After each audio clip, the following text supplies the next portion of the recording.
궁극의 자유를 위한 열쇠. 레스터 레빈슨. 3. 사랑은 사랑 안에서 피어납니다. 내가 1958년에 아리조나주 세도나에 왔을 때 나는 아무런 계획이 없었어요. 나는 내 몸을 여기에서 머물게 했고 약 2년간을 엑스터시의 상태에서 지냈습니다. 나는 이 시기 동안 혼자였지만 내면의 이끌림에 따라 가끔은 밖으로 나가곤 했어요. 나는 소규모 그룹들에게 강의를 하기 위해 뉴욕으로 갔습니다. 거기에서 내가 한 말들이 묶여서 책으로 출판되었는데 궁극적인 진리의 책이었습니다. 그것을 시작으로 해서 다른 소규모 그룹들이 동시에 형성되었어요. 나는 거기에 가서 그들과 이야기를 나눈 뒤 다시 돌아오곤 했어요. 1년의 절반 정도는 말이죠. 그들은 다시 모였고 새로운 멤버들도 들어왔고 나는 다시 그들과 세션을 가졌어요.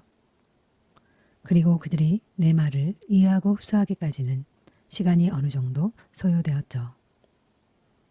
하지만 1년 전부터는 그만두었습니다. 저는 저 자신을 도저히 선생으로 볼 수가 없었고 나는 새로운 운동 같은 것을 시작하고 싶은 아무런 소망이 없었습니다. 사람들이 나를 이리저리 끌었고 나는 그들이 끄는 대로 뭔가를 전해주긴 했죠. 그 세션의 과정에서 레스터와 함께하는 세션들이라는 출판물 시리즈가 나왔어요. 내가 세상에 다시 돌아온 것이 나로 하여금 사물들을 다르게 보게 만들었어요. 제가 초창기에 그들 그룹들과 이야기를 나눌 때는 나는 반대라는 것을 볼 수가 없었어요. 그것은 신이 신과 나누는 대화였으니까요. 그러나 이제는 나는 사람들로부터 나에게 반대하는 목소리들이 나오는 것을 보게 되었습니다. 원래는 도저히 찾아볼 수가 없는 것이었는데 말이죠.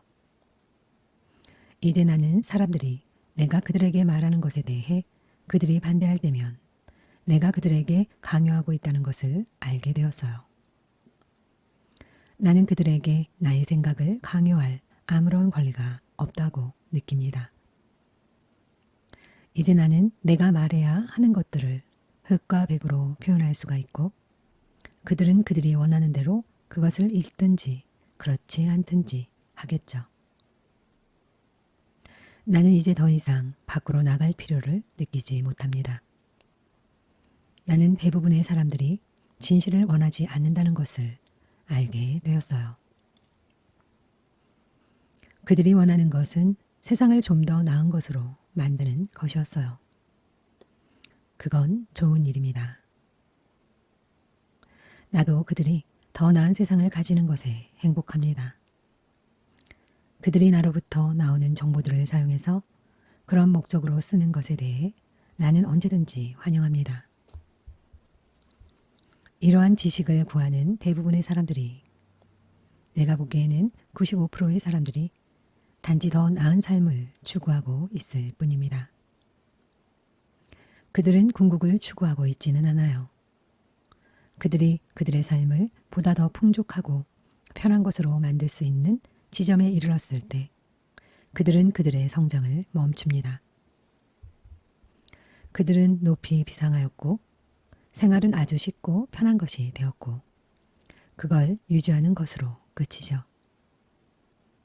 그러나 실제로 일어나는 일은 그들이 계속해서 행복할 수가 없다는 겁니다. 그들이 끝까지 추구하지 않는 한 결코 만족할 수가 없어요. 그래서 그들은 옴짝달싹 못하게 갇혀버리고 말죠. 나는 내가 친밀하게 작업을 같이 했던 LA에 있는 한 그룹을 예를 들 수가 있어요. 그들의 사업은 아주 잘 풀려나갔답니다. 그들은 너무나도 잘 해냈어요. 그러나 4년의 시간이 지난 지금 그들은 끔찍한 상태입니다. 사업은 예전 같지가 않고 그들은 두통에 시달리고 좌절해 있어요.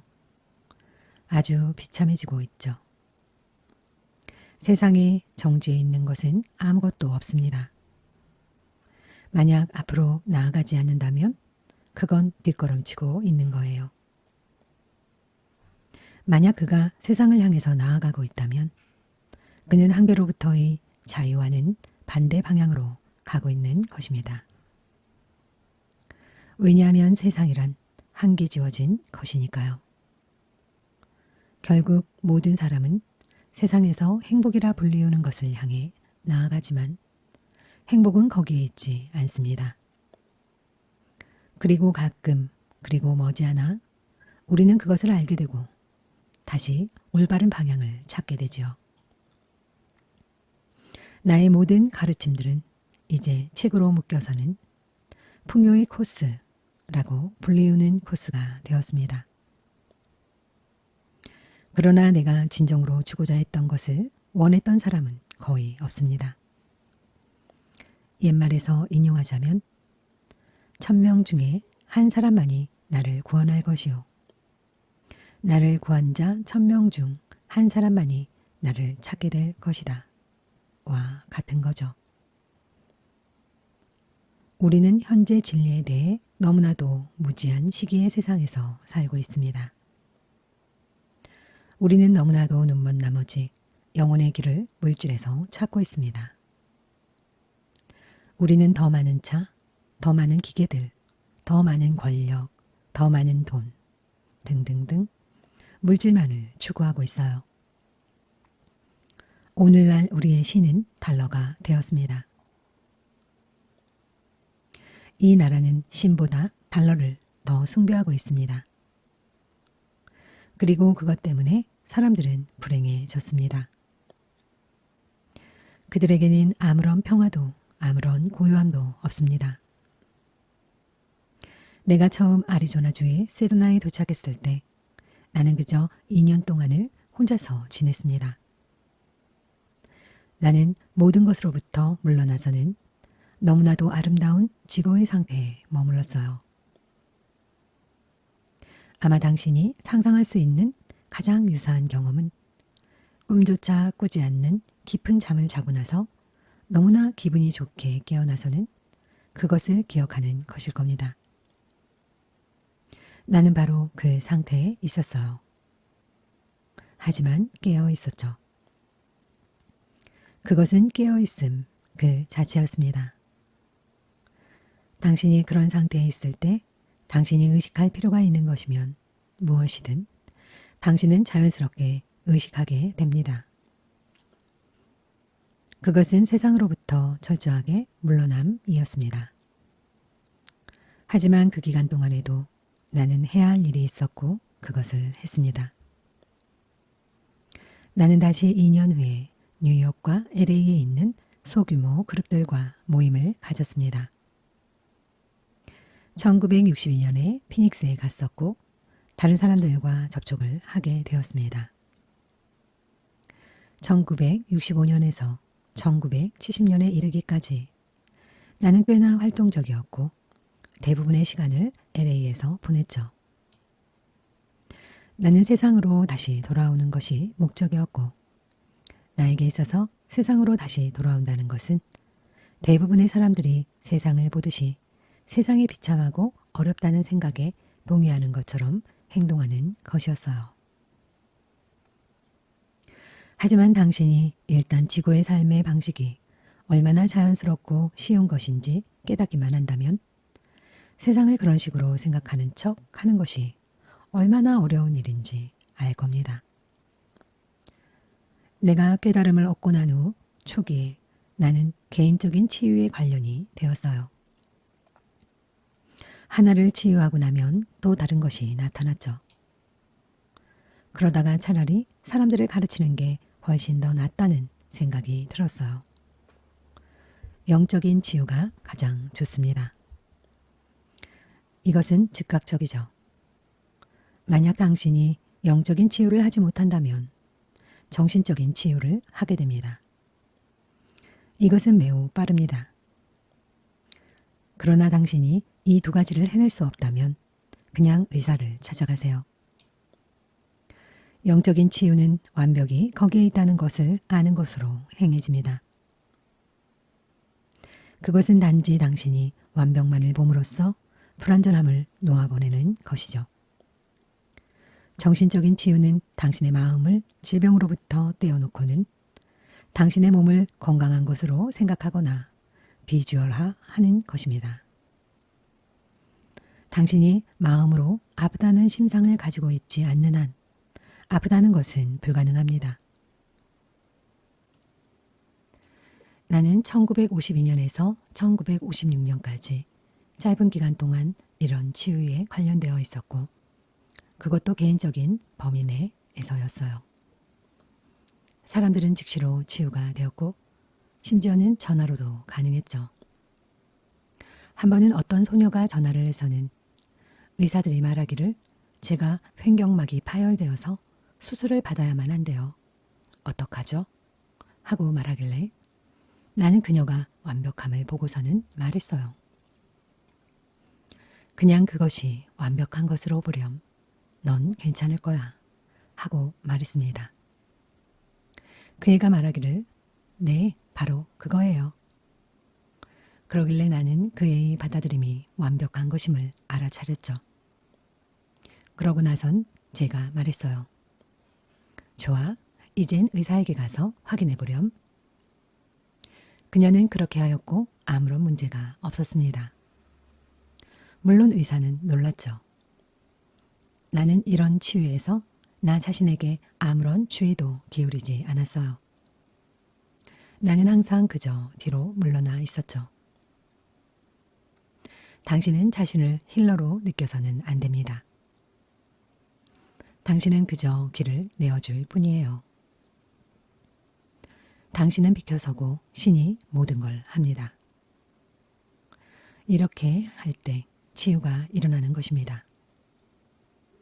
예수는 항상 자신이 아니라 그를 통해서 아버지께서 하시는 일이라고만 했어요. 대중적인 스승들은 대중들에게 나아가서 말을 합니다. 하지만 그는 그것을 과신하진 않아요. 그는 단지 신이 신에게 말을 하고 있을 뿐이라는 것을 압니다. 예수는 단지 사람들에게 믿음을 주기 위해서 몇 가지 사인을 보여준 것에 불과해요. 이러한 모든 치유들은 그저 사람들에게 영적인 깨우침을 주는데 도움이 되는 정도죠. 치유를 위한 치유, 그 자체는 도움이 안 됩니다. 항상 치유 이상의 것이어야 해요. 여기에는 패러독스가 있어요. 만약 나 레스터가 어떤 기적을 행하고자 한다면 나는 그럴 수가 없어요. 하지만 만약 내가 레스터로 하여금 비켜서게 하고 신이 행하게 한다면 기적은 일어나죠. 여기서는 행위자라는 느낌이 전혀 없어요. 철저하게 신에게 맡기는 것이 기적을 행하게 하는 것이죠. 만약 누군가가 기적을 행하고자 하는데 그것이 일어나지 않는다면 그의 지식은 완전한 것이 아닙니다. 당신은 이해를 해야만 해요. 당신은 당신의 그 조그마한 자아를 비켜서게 해야 합니다. 당신은 내려놓아야만 하고 신에게 맡기면 그것은 즉시 일어날 겁니다. 사람들이 나에게 물어보곤 해요. 레스터, 당신은 기적을 일으킬 수 있나요? 나는 말합니다. 아니요, 나는 그렇게 못해요. 그게 사실입니다. 나는 나 자신 레스터를 비켜서게 하고서 경험하지 못한 일은 없습니다. 나의 에고를 놓음으로써 어떤 일이든 그리고 모든 일이 다 가능해지는 겁니다. 예수는 이렇게 말했습니다. 아버지의 집에는 방이 많으니라. 사람들이 육신을 떠나고 이 세상과 비슷한 세상으로 갈 때 그들은 오래된 옛 친구들을 다시 만납니다. 이 세상과의 가장 주요한 차이점은 거기서는 모든 것이 즉각적이라는 것이죠. 당신이 생각하는 것은 무엇이든 즉각 이루어집니다. 이 세상보다 훨씬 더 쉽게 말이죠. 이 세상과 비교해 본다면 거의 천국처럼 보일 겁니다. 하지만 그처럼 쉽기 때문에 성장할 수 있는 가능성이 거의 없어요.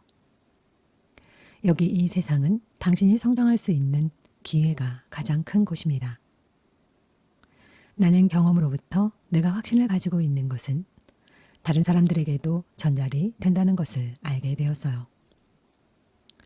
우리가 무엇이든 절대적인 확신을 가지고 있는 것은 매우 빠르게 실현이 됩니다. 나는 은행에 융자금을 대출받으러 갈 때 절대적인 확신을 가지고 있었어요. 나는 그것을 조금도 의심하지 않았기 때문에 은행 직원들은 나에게 끌려 아무런 담보 없이 $10,000를 나에게 내어주었어요. 모든 사람들이 다른 사람들의 마음을 무의식적으로 읽고 있습니다. 두 사람이 만날 때 나는 그 두 사람이 무의식에서 서로의 마음을 읽으면서 어떻게 대하는지를 보고 미소를 짓곤 합니다. 난 알고 있어요. 우리 모두는 각자의 마음을 읽고 있답니다. 나는 내가 깨닫기 전에 이런 모든 것들이 헛소리라고 생각했어요. 나는 일주일에 7일을 일했어요. 매일 12시간에서 14시간씩이요. 뭔가 내면의 불안감에 쫓겨가면서요. 나는 뭔가 일에 몰두함으로써 마음에서 짐을 덜어내는 기분이었어요. 그게 내가 그토록 죽어라 일을 열심히 한 이유였죠. 나는 내가 냉전 한 푼 없이 사업을 시작했기 때문에 열심히 일을 해야만 한다고 변명했지만 사실은 핑곗거리였어요. 나는 흔히 사람들이 그렇게 살아야만 한다고 생각하는 그런 삶을 살았어요. 좋은 사람으로 살고 돈을 많이 벌고 나의 직업에서는 최고가 되어야만 했죠. 나는 모든 사람들이 하려고 하는 모든 일들을 하려고 했어요. 나는 사회적으로 성공, 부유함, 저명함 등등으로 인정받을 수 있는 목표들을 추구하고 있었죠. 그러나 나의 신체적, 정신적 건강은 점점 더 나빠지고 있었고 마침내는 심장의 이상을 가져왔어요.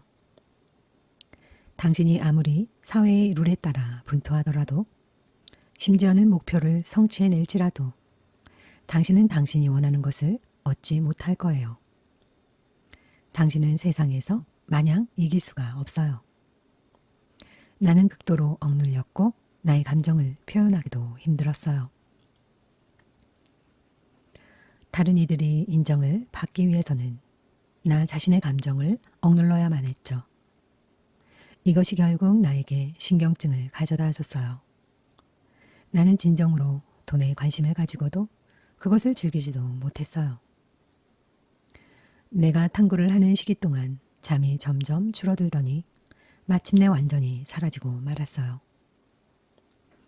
우리는 단지 진짜처럼 보이는 이 세상으로부터 벗어나기 위한 그 단 한 가지 이유만으로 잠이 필요한 겁니다.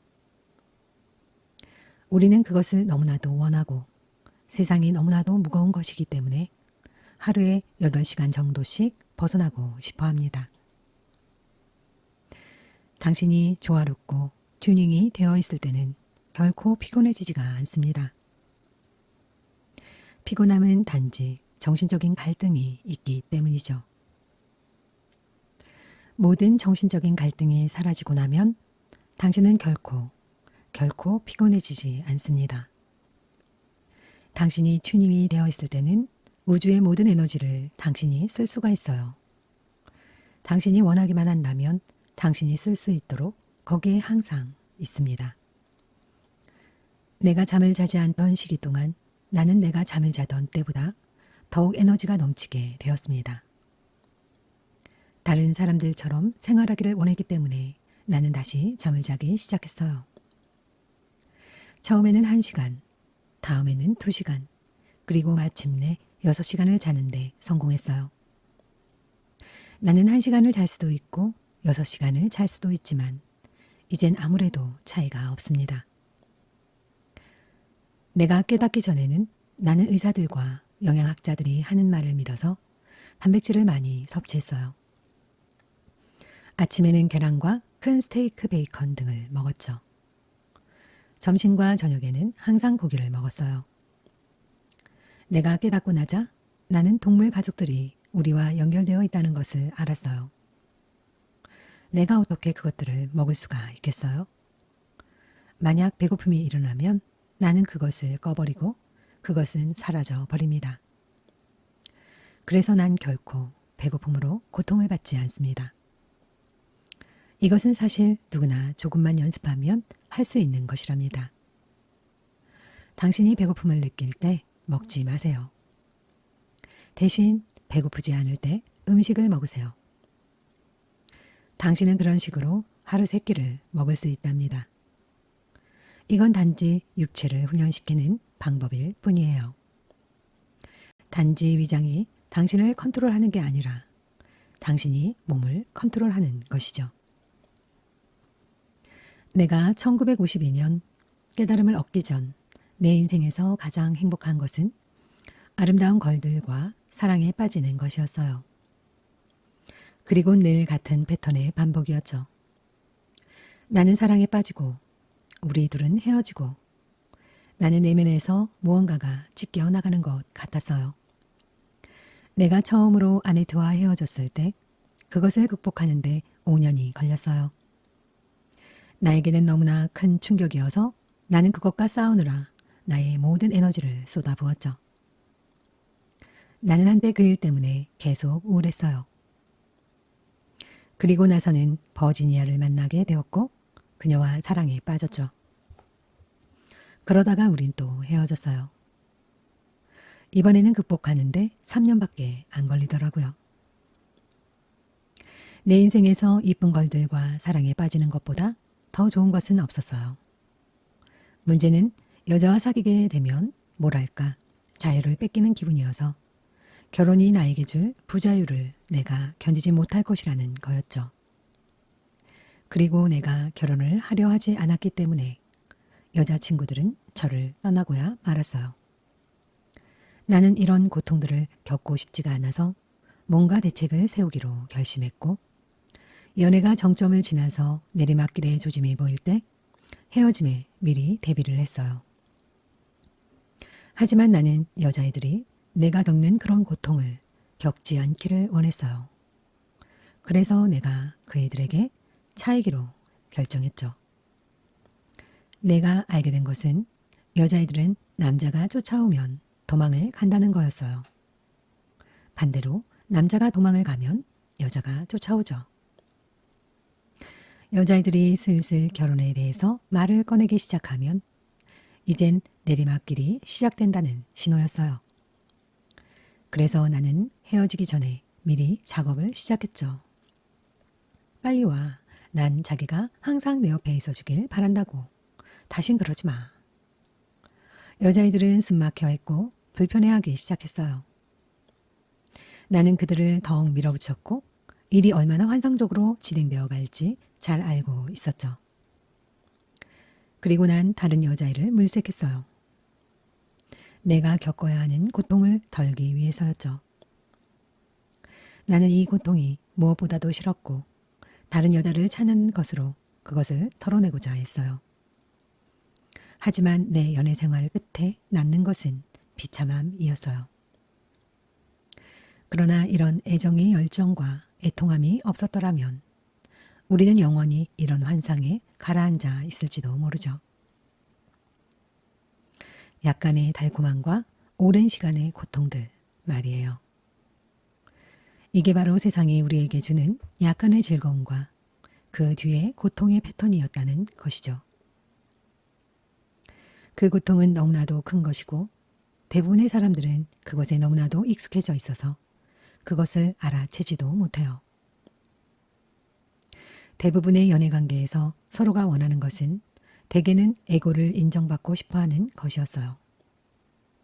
나는 언젠가 뉴욕의 23번가 거리에 있는 카페테리아에 친구 2명과 앉아 있었어요.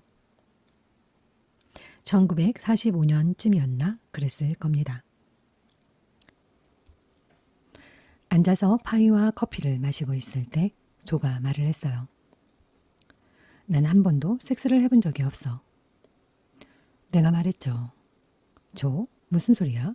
저번 주에 그렇고 그랬던 일은 뭐야? 그런 건 카운트에 넣으면 안 되지. 그럼 지지난주에 그랬던 건 뭐야? 그런 건 카운터에 넣으면 안 되지.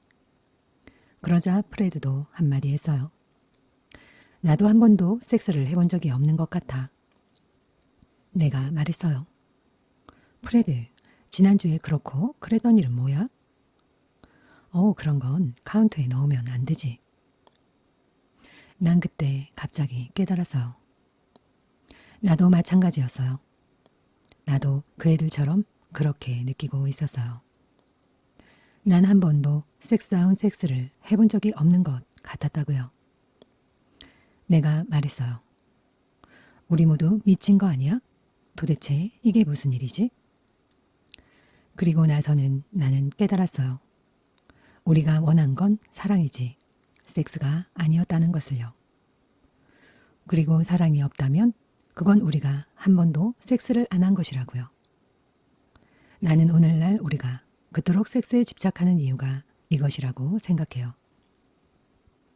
우리는 그것을 사랑과 동일시하고는 항상 더욱더 많은 섹스를 통해서 사랑을 찾아내려고 애쓰는 거죠.